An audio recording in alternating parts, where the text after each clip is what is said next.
28 अप्रैल को इमरान खान साहब के एक इंतहाई अजीज पुलिस के शिकंजे में आ गए थे और उस अजीज को छुड़वाने के लिए पीटीआई ने अपने जो नेशनल लेवल के मुज़ाकरात थे उनको दांव पे लगा दिया था। अब वो अजीज कौन थे ये हम आपको आज के वीलॉग में बताएंगे।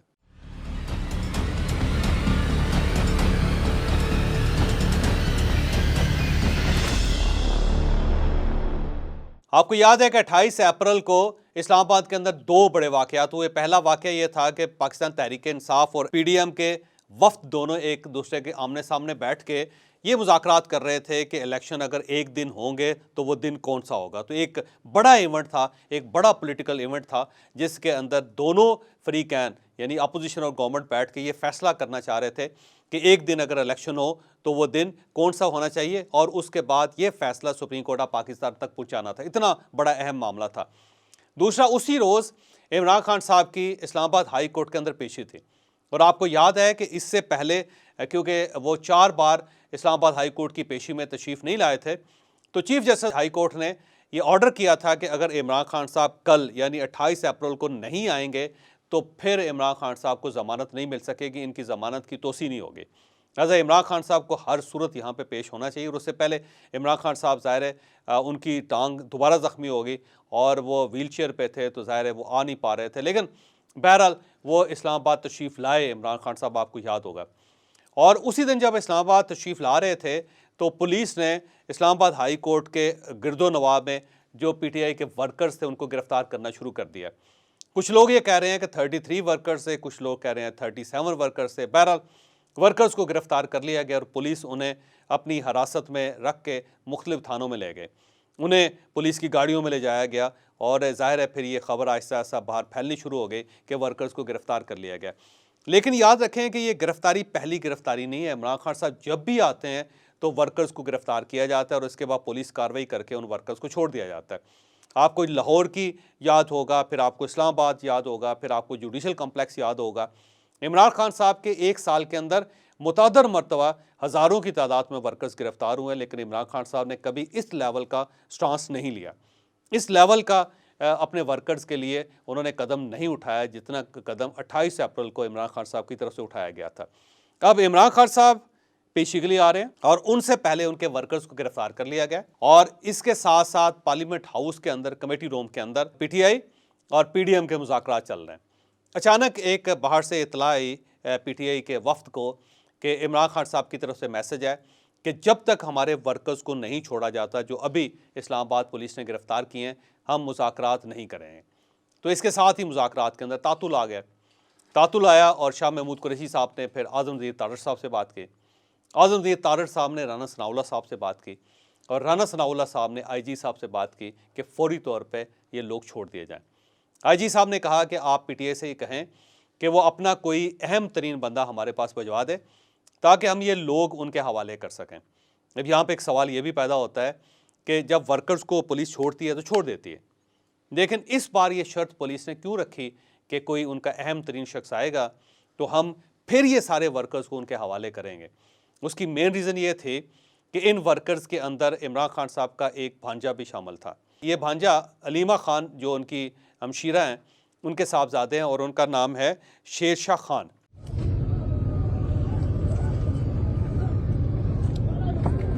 मूसा किधर है? वो शेरशाह को ही पकड़ लिया। शेरशाह की मूवी बना। तो पुलिस ने गलती से शेरशाह खान को भी गिरफ्तार कर लिया था क्योंकि वे भी हजूम के अंदर मौजूद थे और वहाँ पे ये भी नारेबाजी कर रहे थे। तो जब पुलिस ने सब लोगों को पकड़ना शुरू कर दिया तो शेरशाह खान भी पकड़े गए और जब उन्हें थाने ले जाया गया और वहाँ जब इन्वेस्टिगेशन की गई तो उसको पता चला कि ये तो इमरान खान साहब के भांजे हैं। अब इमरान खान साहब ये बता नहीं रहे थे किसी को कि मेरा भांजा भी गिरफ्तार हुआ है और मैं सब एफर्ट उस भांजे के लिए कर रहा हूँ। तहाँ पुलिस को ये पता था कि ये सारी कार्रवाई जो है ये उस भांजे के लिए की जा रही है क्योंकि पुलिस को ये भी अंदेशा था कि अगर फ़र्ज़ करें हम इसे छोड़ देते हैं इन सब को और खुदा न खास्ता रास्ते में कोई हादसा हो जाता है तो ये जो गिरफ्तारी है ये हमारे गले पड़ जाएगी। तो इसलिए वो चाहते थे कि कोई पीटीआई का अहम रुकन आए और फिर इन तमाम वर्कर्स को उनके हवाले किया जाए, इंक्लूडिंग शेरशाह खान। फिर पीटीआई की तरफ से फवाद चौधरी साहब के भाई फैसल चौधरी साहब को भिजवाया गया। फैसल चौधरी ज़ाहिर नामवर वकील भी हैं और इमरान खान साहब को मुख्तलिफ केसेस में वो रिप्रेजेंट भी करते रहते हैं। और फैसल चौधरी साहब फिर थाने गए। थाने जाने के बाद उन्होंने उन तमाम वर्कर्स को रिहा करवाया और वर्कर्स को वहीं सड़क के ऊपर छोड़ के वो इमरान खान साहब के भांजे को लेकर निकल गए। और फिर शेरशाह खान वापस लाहौर चले गए और उसके बाद फिर शेरशाह खान दोबारा इस्लामाबाद नहीं आए। तो ये जो बात है वो मैं आपके सामने पेश करना चाहता था कि जब अपना अजीज़ कोई गिरफ्तार होता है तो लीडर्स को कितनी तकलीफ़ होती है, कितना उनके लिए बुरा वक्त होता है कि वो एक नेशनल लेवल के जो डायलॉग्स हैं उनको भी मुअत्तल कर देते हैं। ये भी ख्याल नहीं रखा जाता कि ये कौम के मुकद्दर का फ़ैसला हो रहा है और अब क्योंकि पाकिस्तान ने अगर आगे बढ़ना है तो 90 दिन के अंदर अंदर इलेक्शंस होने हैं या फिर अगले जो इलेक्शंस होने हैं उन्होंने पाकिस्तान की तकदीर का फ़ैसला करना है। तो पाकिस्तान की तकदीर एक साइड पे, मुज़ाकरात एक साइड पे, 90 दिन की जो आइनी प्रोविज़न है वो एक साइड पे और सुप्रीम कोर्ट ऑफ पाकिस्तान का फ़ैसला एक साइड पे। इमरान खान साहब ने फौरी तौर पे अपने अजीज़ को छुड़वाने के लिए इन सब चीज़ों को दाव पे लगा दिया।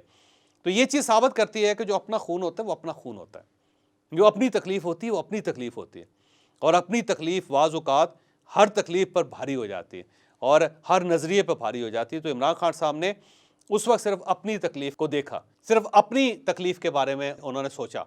तो अब आप इससे अंदाज़ा लगाएं कि जो हज़ारों वर्कर्स अब तक गिरफ़्तार हो चुके हैं, जिनको थानों के अंदर टार्चर किया गया, जिन्हें सज़ाएँ दी गई, जिन्हें जेलों में फेंका गया, जिन्हें पुलिस ने एक शहर से उठा के चौथे शहर में जाके खेतों के दरमियान छोड़ दिया और वहाँ से वो पैदल वापस आए, जिनको खाना नहीं मिला, जिनके कपड़े फट गए, जिनको चोटें लगीं, वो भी तो किसी के बच्चे थे, वो भी किसी के भाई थे, वो भी किसी के बाप थे।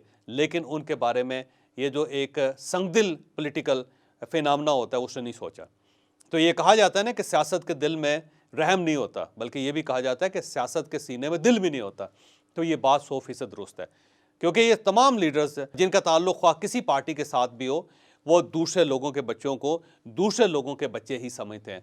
उन्हें सिर्फ एक ईंधन की तौर पे इस्तेमाल किया जाता है, उन्हें फ्यूल के तौर पे इस्तेमाल किया जाता है, जिसमें गाड़ी के अंदर फ्यूल डाला जाता है, या फिर तंदूर झोंकने के लिए जिस तरह छोटी छोटी लकड़ियाँ जलाई जाती हैं, बिल्कुल उसी तरह इन वर्कर्स को जलाया जाता है, इनका फ़ायदा उठाया जाता है।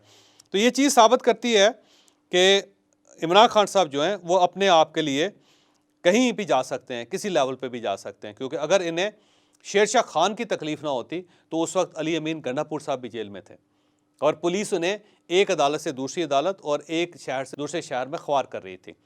तो इमरान खान साहब की तरफ से मुज़ाकरात के दरमियान ये मुतालबा भी किया जा सकता था कि जब तक आप अली अमीन गंडापुर को नहीं छोड़ेंगे हम ये मुज़ाकरात नहीं करेंगे।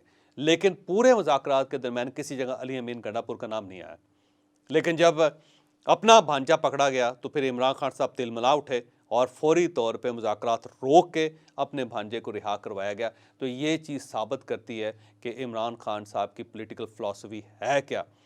मैं इमरान खान साहब को यही मशवरा दूंगा कि जब तक आप दूसरे बच्चों को भी उसी तरह अहमियत नहीं देंगे जितनी अहमियत आप अपनी फैमिली के बच्चों को दे रहे हैं, तो उस वक्त तक ये पाकिस्तान रियासत मदीना नहीं बन सकेगी। क्योंकि रियासत मदीना के अंदर हर बच्चा बच्चा होता है, ख्वाह उसका ताल्लुक़ किसी और के साथ हो या अपने साथ हो। अगर आप अपने भांजे के लिए तिलमिला सकते हैं, अगर आपको उसकी तकलीफ़ हो सकती है, तो फिर आपको पाकिस्तान के हर वर्कर, हर बच्चे के लिए इसी तरह तड़पना चाहिए, इसी तरह उसके लिए एफ़र्ट करनी चाहिए। लेकिन मेरा ख़्याल ये है कि इमरान खान साहब अपने अलावा किसी और के लिए एफ़र्ट करने पे बिलीव ही नहीं करता।